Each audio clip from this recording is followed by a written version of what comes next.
Criminal damage is one of the most recorded crimes in the UK. But nah, it doesn't affect you, does it?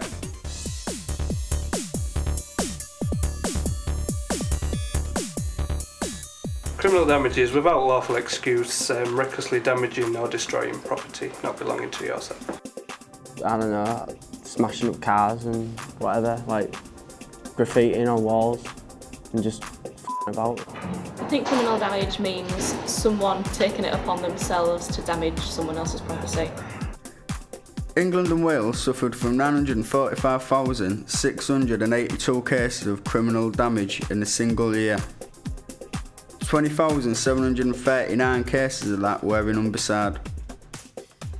That's 57 acts of criminal damage committed in the area you live in each day. Criminal damage is one of the major problems that we're having in Humberside at the moment. That can be something as little as graffiti to something as major as arson. I've been affected by criminal damage in my role as church warden at St Thomas's Church on Hotham Road South. They just run past the building, hammering on doors and windows and throwing things through the windows and breaking them. It's a really demoralising effect because, you know, we're on tight budgets and all these things mean that you've got such an awful lot more work to do when you're doing things as well as going to work. And, you know, we've got a lot of elderly people in the congregation and it really upsets them and they get distressed by it and they're frightened. People's businesses and properties aren't the only things affected by criminal damage. It can also affect people's everyday lives.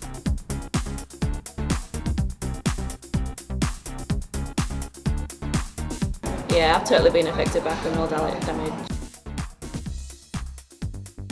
I had my car stolen, yeah, but a few weeks prior to that, they popped the window and took like all my CDs and everything, and then I had the window replaced, but they knew it was obviously weak and everything, so they came back a few weeks later and just like totally trashed my car. Smashing up someone's car. Smashed up someone's car a few weeks ago. It's a laugh though, but it's not alright when you get caught. Just about going to court all the time. It's got better things to do than going to court when they adjourn it to the next time and you're always there and back. So yeah, I've been caught a few times, done it a few times. Yeah, they got on with all the stuff, taking it from a garden to someone's car and was watching it on police camera because where I live, there's cameras running down the back passages. And we've got 60 hours community service, so just a waste of time, innit? Schools are often targeted, so we visited a school in an highly affected area to talk with some of the pupils. Graffiti on books and walls, smashed windows, people breaking chairs. People that have like smashed the windows just before you get into the school. It makes the school look like really untidy and they don't care about it. It means that the school's got to pay out more money to replace everything that's damaged, so they can't be spending on things that are important.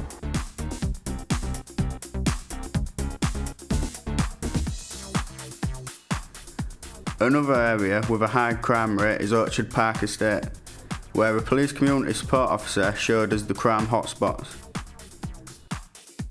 I am PCSO David Dobson.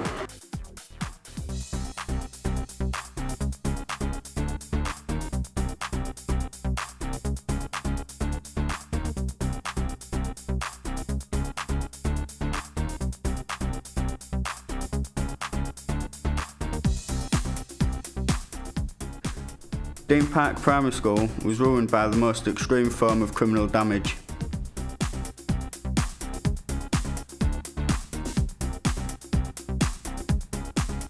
To stop criminal damage, the punishments need to be a lot harsher.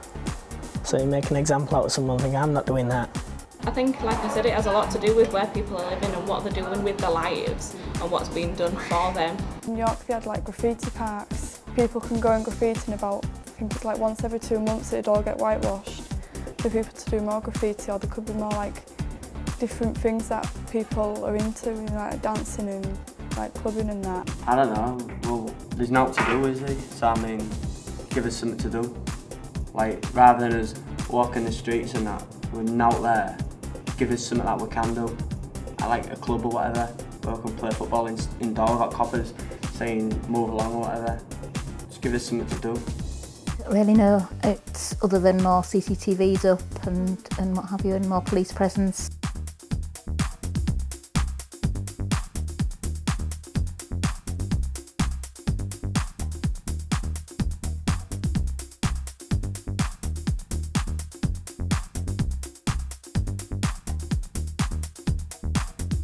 The Cop Shop is funded by the Neighbourhood Renewal Fund and One Hull. Basically, we'll drop in an area with a high level of crime. We seek to reduce the crime in that area by 25%. The Cop Shop stays in an area for up to 12 weeks. These areas are crime hotspots around Hull. Staff work in shifts to keep the Cop Shop open for as long as possible. If people want to report a crime to us, all they have to do is walk into the Cop Shop and they'll be greeted either by myself or someone else sat down here. Basically, if you just give us the details, we can advise you on what to do from here. If it's something we can deal with, we'll take a look at it. If not, we'll refer you to people who can.